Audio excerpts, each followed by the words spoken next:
نبی کے دین پہ مٹنے کی بات کرتے ہو،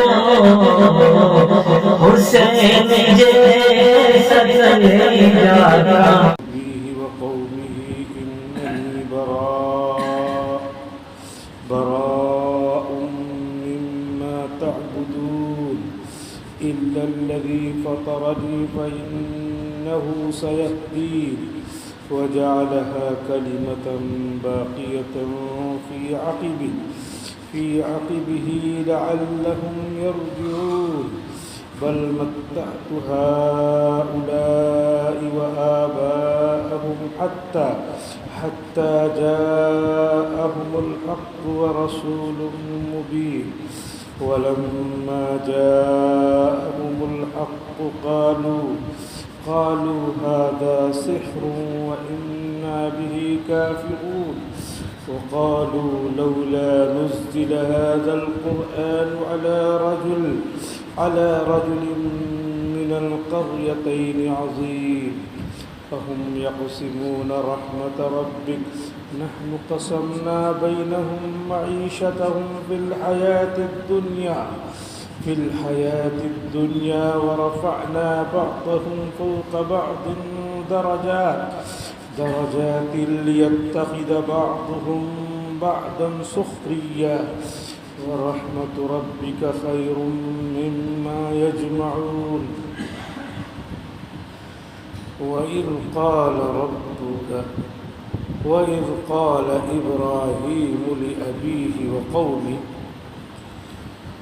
اللہ رب العزت کا ارشاد ہے کہ یاد کرو وہ وقت جب حضرت ابراہیم علیہ السلام نے اپنے والد سے اور اپنی قوم سے یہ فرمایا کہ اننی براء مما تعبدون، بے شک میں علیحدہ ہوں، بیزار ہوں ان تمام بتوں سے جن کے سامنے تم لوگ سجدہ کرتے ہو، پیشانی جھکاتے ہو، جن کی تم عبادت کرتے ہو. الا الذی فطرنی، ہاں صرف میں اس اللہ کے سامنے سجدہ ریز ہوتا ہوں، عبادت کرتا ہوں جس نے مجھے پیدا کیا. فإنہ سیہدین، تو بے شک وہ مجھے ہدایت دے گا اور یہاں سے دوسری جگہ ہجرت کر کے جانے کے لیے راستہ بتلائے گا.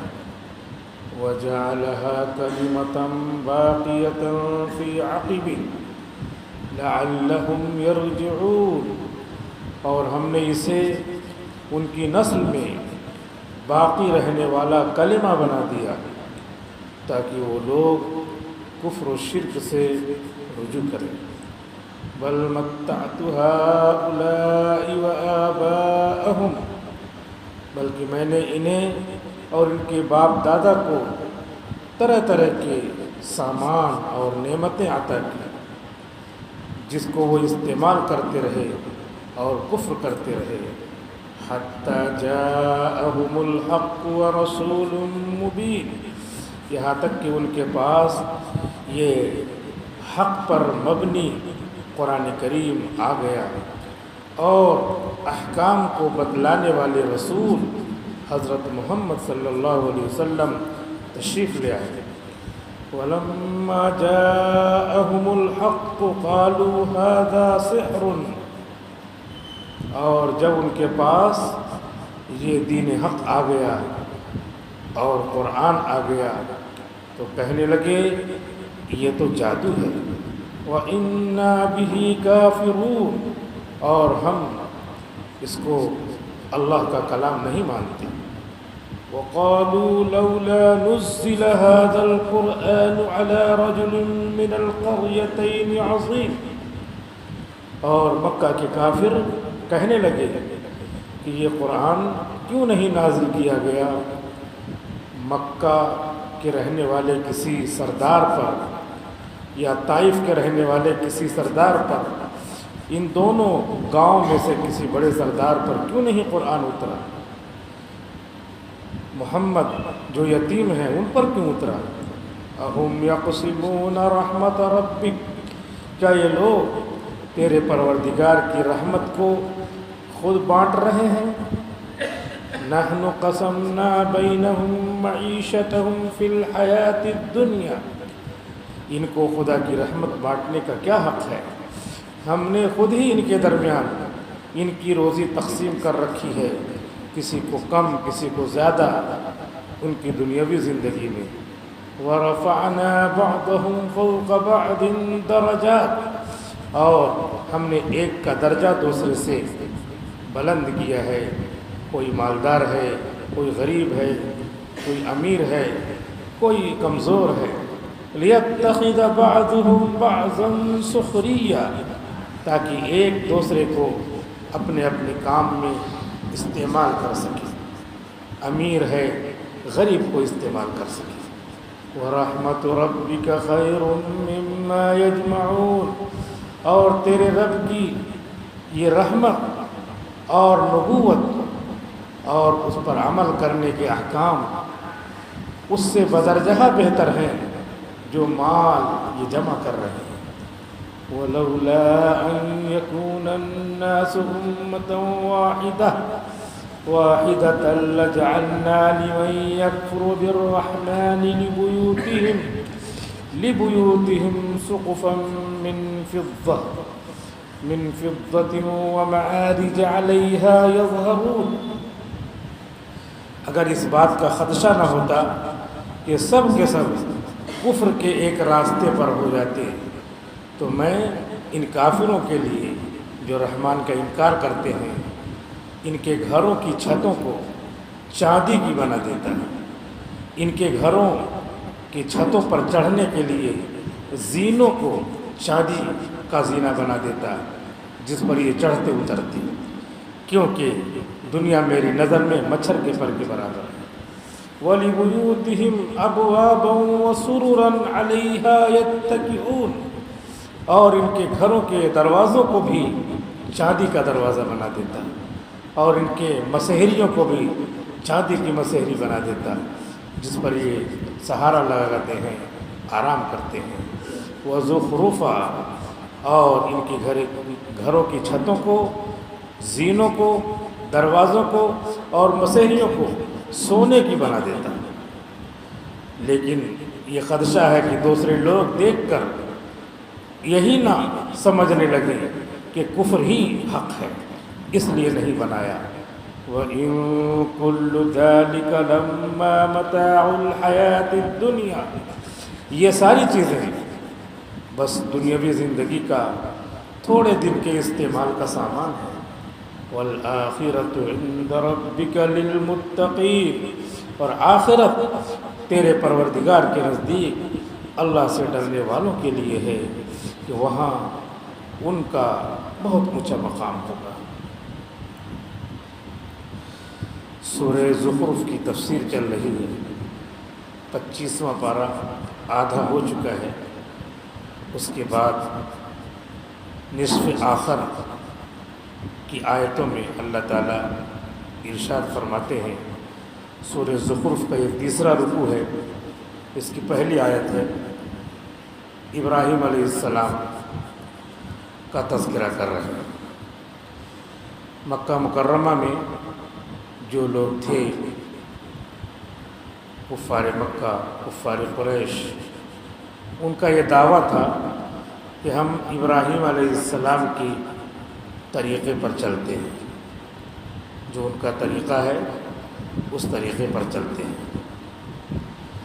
تو اسی وجہ سے ابراہیم علیہ السلام کا کفار مکہ کے سامنے تذکرہ ہو رہا ہے کہ دیکھو ابراہیم علیہ السلام کے طریقے پر تم چلتے ہو، لیکن تمہارا جو طریقہ ہے وہ تو ابراہیم علیہ السلام سے ہٹ کر ہے۔ ابراہیم علیہ السلام کے گھر میں ان کے ابا، ان کے چچا مورتی بناتے تھے، بت بناتے تھے، اور وہی مورتی اور بت بنا بنا کر کے بیچتے تھے۔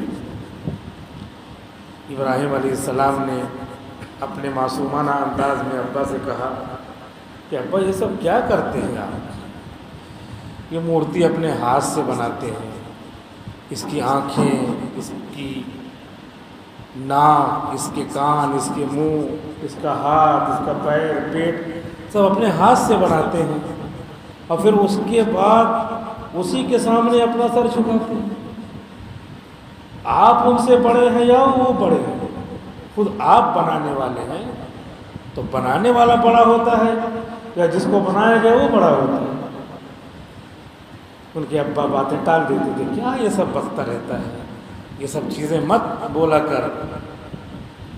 دھیرے دھیرے کہتے کہتے اللہ کی طرف سے حکم ہوا کہ یہاں کے لوگ آپ کی بات ماننے والے نہیں ہیں، آپ یہاں عراق میں رہ رہے ہیں، عراق سے آپ ملک شام ہجرت کر کے چلے جائیے،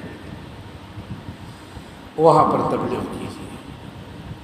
تو ابراہیم علیہ السلام نے اپنے ابا سے کہا کہ دیکھو ابا، میں آپ سے جدا ہونا چاہ رہا ہوں، اور یہ جو آس پاس پڑوسی رہتے ہیں، محلے والے رہتے ہیں، قبیلے گاؤں والے رہتے ہیں، یہ سب اور آپ سب اللہ کو چھوڑ کر دوسرے کی عبادت کرتے ہیں۔ میں کتنا سمجھا رہا ہوں کہ آپ ان سے بڑے ہیں، آپ ہی خود بناتے ہیں اور خود پوجتے ہیں، یہ کیسے؟ انی براء مما تعبدون، آپ کے اس معبود سے، آپ کے اس اسٹیچو سے، اس صنم پرستی سے، اس بت پرستی سے میں بیزار ہوں، اور میں یہاں سے ہجرت کر کے ملک شام جا رہا ہوں۔ چنانچہ حضرت ابراہیم علیہ السلام ابا کو، گھر کو، پاس پڑوس کو، پورے علاقے کو اللہ کی توحید اور اللہ کے احکام پر عمل کرنے کے لیے چھوڑ دیا، ہجرت کر لی، اور ان سے کہہ گئے کہ دیکھو میں ہجرت اس لیے کر رہا ہوں کہ مجھے اللہ کی عبادت تم لوگ نہیں کرنے دے رہے، اور تبلیغ میں کرتا ہوں، تم میں سے کوئی مان نہیں رہا ہے۔ اب میں جا کر کے الذی فطرنی، جس نے مجھ کو پیدا کیا ہے، جو مجھے روزی دیتا ہے، جو مجھے ہر طرح سے سہارا دیتا ہے، جو پیدائش سے لے کے وفات تک میری ہر طرح کی خبر گیری کرتا ہے، میں اسی کی عبادت کروں گا۔ اللہ تعالیٰ ہم کو روزی دیتا ہے اور ہم دوسرے کی عبادت کریں اللہ کو چھوڑ کر کے؟ جن کے اندر شعور ہوتا ہے، احساس ہوتا ہے، سمجھداری ہوتی ہے، وہ ذرا ذرا سی بات پر سمجھداری کا ثبوت دیتے ہیں۔ چنانچہ حضور صلی اللہ علیہ وسلم کے زمانے کا واقعہ ہے، آگے چل کر کے حضور ہی پہ یہ قرآن اتر رہا ہے۔ کفار مکہ کو جبریل ابراہیم علیہ السلام کا واقعہ سنا کر سمجھا رہے ہیں۔ آپ جب مدینہ ہجرت کر کے آ گئے تو قبیلہ اشعریین کا ایک وفد، ڈیلیگیشن آیا مدینے میں، اور ایمان لانا تھا، آدھا ایمان لا چکے تھے، قریب قریب صرف آپ کے سامنے اظہار کرنا تھا، تو ہجرت کر کے وہ مکے سے مدینے آئے۔ تو پہلے کے زمانے میں کئی دن سفر میں لگ جاتا تھا، زاد راہ توشہ جو سفر کر رہتا تھا اسی میں ختم ہو جاتا تھا۔ یہ لوگ مدینہ پہنچے، سامان وامان رکھا کنارے، اور ساتھیوں سے کہا کچھ لاؤ، تو کہا کہ اب تو کچھ نہیں ہے کھانا ہونا، توشہ ختم ہو گیا، سب زاد راہ میں ہی ختم ہو گیا۔ تو یہ مشورہ ہوا کہ اب تو مدینہ پہنچ ہی چکے ہیں، محمد صلی اللہ علیہ وسلم کو اطلاع دیتے ہیں کہ ہم آپ سے ملنے آ رہے ہیں ہجرت کر کے، اور ہم یہاں پہ رکے ہوئے ہیں، کھانا ختم ہو گیا ہے، تو ہمارے کھانے کا انتظام فرما دیں۔ تو ایک آدمی کو بھیجا، حضور کا گھر مسجد نبوی کے بازو میں، وہاں پہ اشعری قبیلے کا جو لوگ وفد آیا تھا اس کا ایک آدمی پہنچا، حضور صلی اللہ علیہ وسلم کے دروازے پہ دستک دینا چاہ رہا تھا کہ اندر سے قرآن کی تلاوت اس کی آواز آئی۔ حضور صلی اللہ علیہ وسلم قرآن پاک کی تلاوت کر رہے تھے۔ تلاوت تھوڑا زور کرنا چاہیے، بہت سارے لوگ کیا کرتے ہیں، ہونٹ بھی نہیں کھلتا اور پڑھتے چلے جاتے ہیں. تلاوت نام ہی ہے، زبان کھلے ہونٹ کھلے اور آواز آئے، تھوڑی تھوڑی آواز آئے. کوئی بازو میں نماز وغیرہ پڑھ رہا ہو تو اتنی آواز سے تلاوت نہ کرے کہ اس کی نماز میں خلل پڑے، لیکن ہونٹ کھلنا چاہیے، زبان کھلنا چاہیے. بہرحال اللہ کے رسول گھر میں تلاوت کر رہے ہیں. جیسے آج سے 10-20-25 سال پہلے کوکر منڈا کے ہر گھر میں تلاوت ہوتی تھی اور آواز آتی تھی. پوری فضا جو ہے تلاوت سے گونجی رہتی تھی. 10 بجے تک، 8 بجے تک ہمارے پرکھے اکابر بوڑھے تلاوت ہی کرتے رہتے تھے. ہر جگہ جو ہے بس اس کی برکت ہی برکت. تو وہ اللہ کے رسول صلی اللہ علیہ وسلم عملی طور پہ بتا رہے ہیں کہ گھروں میں تلاوت کی آواز آنی چاہیے، گھر سے باہر سنائی دے. بہرحال اللہ کے رسول قرآن کریم کی تلاوت کر رہے ہیں اور باہر جو آدمی حضور سے ملنے آیا ہے کہ ہمارے کھانے کا انتظام کریں تو وہ سن رہا ہے، سن لیا. تو اتفاق ایسا ہے کہ 11واں پارہ ختم ہو گیا تھا اللہ کے رسول کا، 12ویں پارے کا آغاز تھا اور آپ یہ پڑھ رہے تھے وَمَا مِن دَابَّةٍ فِي الْأَرْضِ إِلَّا عَلَى اللَّهِ رِزْقُهَا، کہ زمین پر رینگنے والا جو بھی ہے جاندار، سب کی روزی اللہ کے ذمہ ہے. وہ سب تو عربی سمجھتے تھے، عرب تھے، سمجھ لیا. تو سوچ رہے ہیں کہ ہمارا قافلہ آیا ہے اور روزی اللہ کے ذمہ ہے، تو پھر ہم نبی سے اللہ کے علاوہ سے غیر اللہ سے کہنا مناسب نہیں لگ رہا کہ اللہ نے اپنے ذمہ روزی نہیں رکھی ہے. تو وہ دستک وغیرہ انہوں نے نہیں دیا، وہیں سے واپس گئے. وہ قافلے والے انتظار کر رہے تھے بیٹھ کے کہ ابھی محمد صلی اللہ علیہ وسلم کھانا بھیجیں گے، اور گئے. اسی آیت پر بھروسہ کر کے انہوں نے وہیں سے اعلان کر دیا کہ آپ کا کھانا آ رہا ہے، خوش ہو جاؤ. وہ کیا سمجھ رہے ہیں کہ محمد رسول اللہ صلی اللہ علیہ وسلم کو اطلاع دے دی ہے، ابھی اللہ کے رسول کہیں سے پکوا کر کے یا کہیں سے ہدیہ تحفہ آئے گا تو بھیجیں گے، یا کسی سے کہیں گے کھانا پکوا کے بھیجو. اور یہ کسی کو بتائے نہیں، اس آیت پر بھروسہ کرتے ہوئے کہ اللہ خود ہی کہہ رہا ہے کہ ہر جاندار کا رزق میرے ذمہ ہے.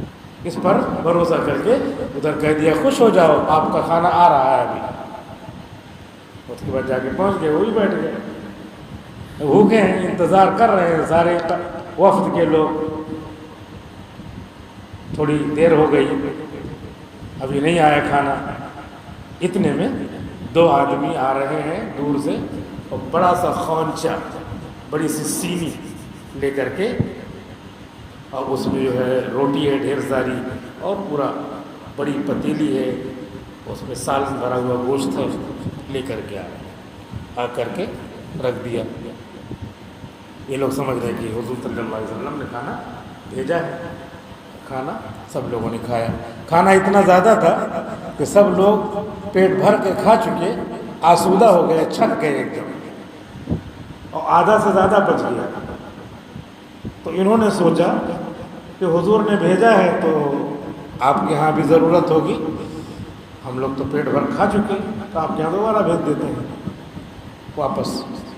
تو واپس بھیج دیا ایک آدمی کے ذریعے، اور اس سے کہا کہ جا کر کے کہہ دو کہ آپ نے جو کھانا بھیجا تھا ہم لوگوں نے کھایا اور اتنا سارا بچ گیا، بہت زیادہ آپ نے بھیج دیا تھا کھانا. تو وہ لے کر کے گئے واپس، اور وہاں بتایا کہ اللہ کے رسول نے یہ کھانا آپ نے جو بھیجا تھا ہم نے کھایا، بہت بچ گیا. حضور نے کہا ماں میں نے کہاں بھیجا ہے. تو تب تک جو ہے جیسے ادھر گفتگو چل رہی تھی، اس قافلے کے تو حضور ہی سے ملنے آنا تھا. دھیرے دھیرے سب یہیں پہنچ گئے حضور کے گھر. ادھر حضور یہ کہہ ہی رہے تھے کہ میں نے کھانا نہیں بھیجا ہے. وہ صحابی بھی جن کو بھیجا تھا انہوں نے اطلاع کے لیے کہ جاؤ حضور سے کھانا لے آؤ مانگ کر کے، وہ بھی پہنچ گئے. وہ انکار ہی کر رہے تھے اللہ کے نبی. تو انہوں نے بتایا کہ اللہ کے رسول اصل میں ان لوگوں نے مجھ کو یہاں بھیجا تھا آپ کے پاس کہ آپ کھانے کا نظم فرما دیں، اور میں آیا تھا، دروازہ بند تھا اور اندر سے آواز آ رہی تھی آپ کی تلاوت کی کہ وما من دابۃ فی الارض الا علی اللہ رزقها، ہر جاندار کا رزق اللہ نے اپنے ذمے لے رکھا ہے. اس کا مطلب میں سمجھ کر کے میں نے دستک بھی نہیں دی، واپس چلا گیا کہ اللہ تعالیٰ بھیجے گا. تو اللہ کے رسول مسکرائے اور فرمانے لگے اللہ تعالیٰ نے اپنے پاس سے تمہارے پاس کھانا بھیجا ہے، وہ اللہ کا کھانا ہے، اسی لیے اتنا زیادہ ہے اور اسی لیے اتنا بچ گیا. تو یہ حال ہے. ایک طرف کہ جو ماننے والے ہیں وہ صرف آیت ہی مان کر کے کھانا اتروا لیتے ہیں، اور ابراہیم علیہ السلام شرک اور کفر سے باز رہنے کے لیے تم کو تبلیغ کرتے رہے، تم لوگ نہیں مانے تو عراق چھوڑ کر کے چلے گئے ملک شام، اور انہی کے ماننے والے تم لوگ ہو اے کفار مکہ، اور تم اسی کفر اور شرک میں مبتلا ہو جس کو چھوڑ کر کے حضرت ابراہیم علیہ السلام چلے گئے تھے. اور ایک ماننے والے ہیں 8-10 سال کے بعد وہ آیت کو سن کر کے مان لے رہے ہیں.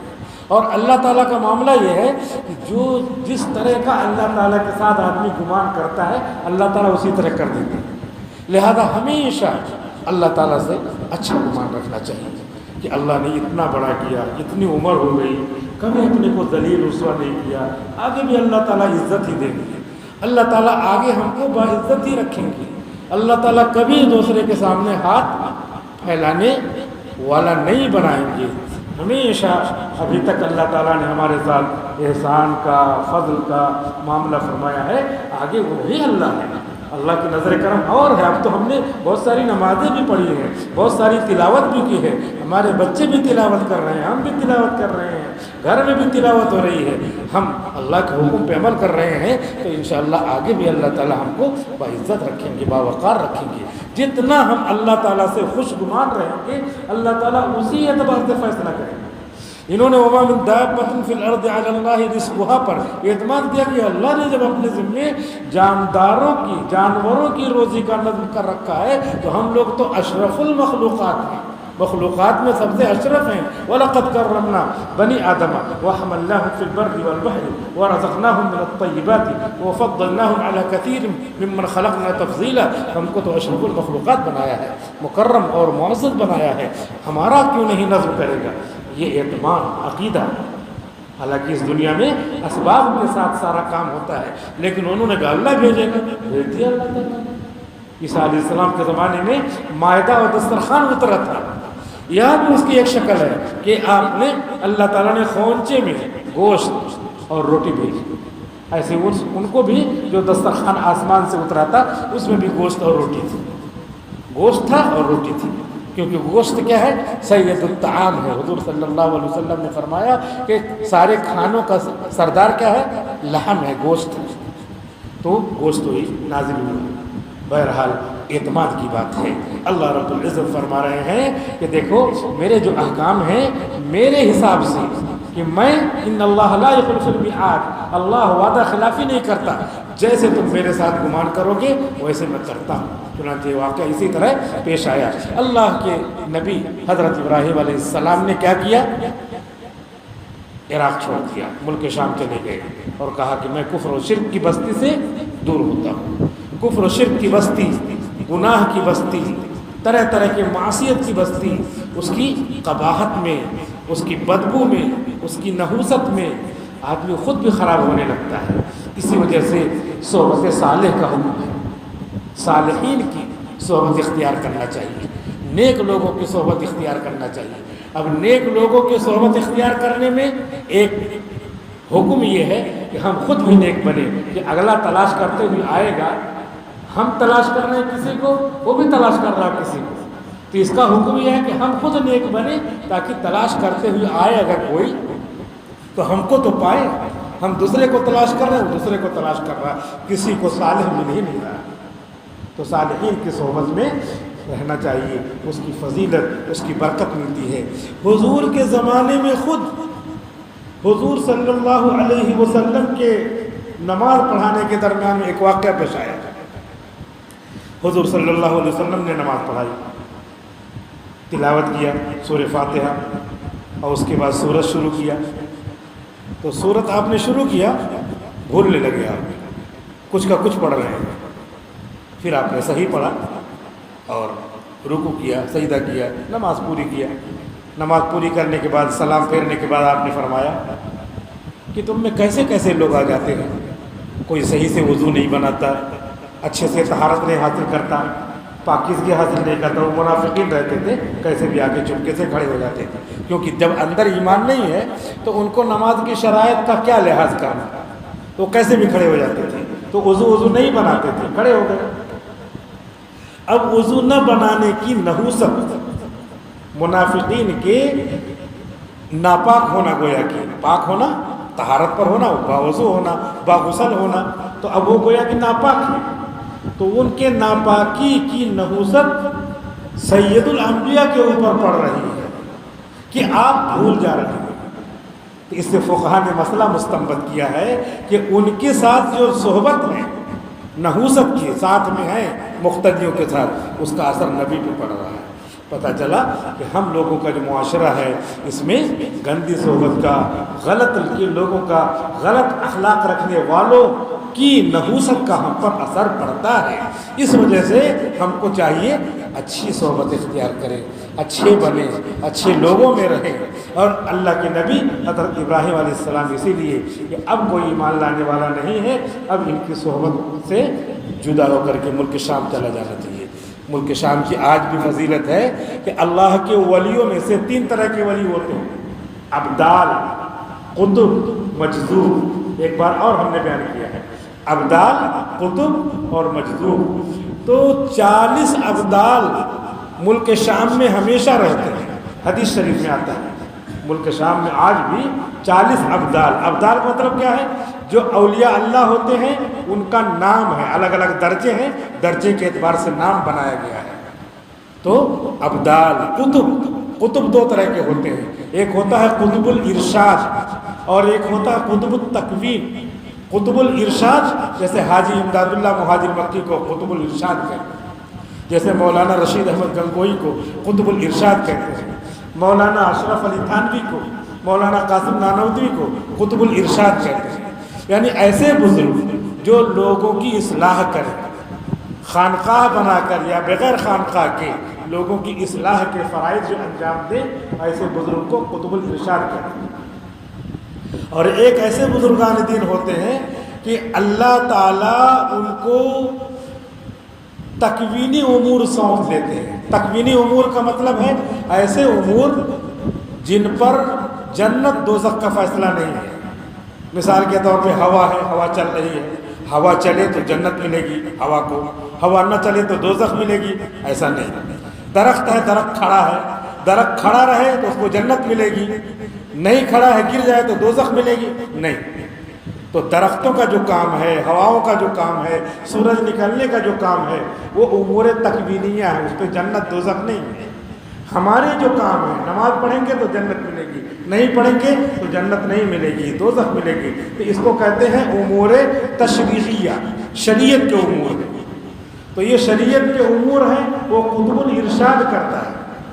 اور جو امور تکوینیہ ہیں، جیسے ہوا کا ذمہ دار بنا دیا، ہوائیں چلیں، بارش ہوگی، بارش کا ذمہ دار بنا دیا، فرشتوں کو اللہ تعالیٰ نے ذمہ دار بنایا۔ لیکن انسانوں میں جو بزرگ ہو جاتے ہیں، ان بزرگوں کو اللہ تعالیٰ یہ سونپ دیتے ہیں کہ آپ کرو، حکم اللہ ہی کا رہتا ہے، اپنے سے کچھ نہیں کرتے ہو، کیونکہ بزرگ وہی ہوتا ہے جو اللہ کے حکم کو مانے، اللہ کے حکم کے مطابق، تو اس کو امور تکوینیہ سونپ دیتے ہیں۔ تو ایسے بزرگوں کو قطب التکوین کہتے ہیں۔ انہی بزرگوں میں حضرت خضر علیہ السلام، ان کو کیا ہے، اللہ تعالیٰ نے تکوینی امور سونپ دیے ہیں۔ اور مولانا اشرف علی تھانوی رحمۃ اللہ علیہ کا قول ہے کہ حضرت خضر علیہ السلام ابھی بھی زندہ ہیں، کیونکہ ان کو امور تکوینیہ سونپے گئے ہیں۔ کبھی آتا ہے کتابوں میں کسی بزرگ کی ان کی ملاقات ہوئی، کسی صاحب کی ان سے ملاقات ہوئی، تو جو زندہ ہے تو ملاقات ہو سکتی ہے، لیکن یہ سب اسی شریعت کے اوپر نماز، روزہ، حج، زکوٰۃ کر کے، شراب پینا، رشوت لینا، غیبت کرنا، ان گناہوں سے بچ کر کے بزرگ بن جاتے ہیں۔ تو بزرگوں کا درجہ ہے، تو کوئی قطب التکوین، قطب الارشاد، کوئی ابدال، کوئی مجذوب، اس طرح بنتے رہتے ہیں۔ تو یہ حضرات، ان لوگوں نے کیا کیا، اپنے آپ کو ہٹایا معصیتوں سے، معصیتوں کے ماحول سے، تو اللہ تعالیٰ نے ان کو بزرگی کا عہدہ دیا۔ اور یہ کسی کے ساتھ خاص نہیں ہے، ہم کو بھی حکم ہے، آپ کو بھی حکم ہے،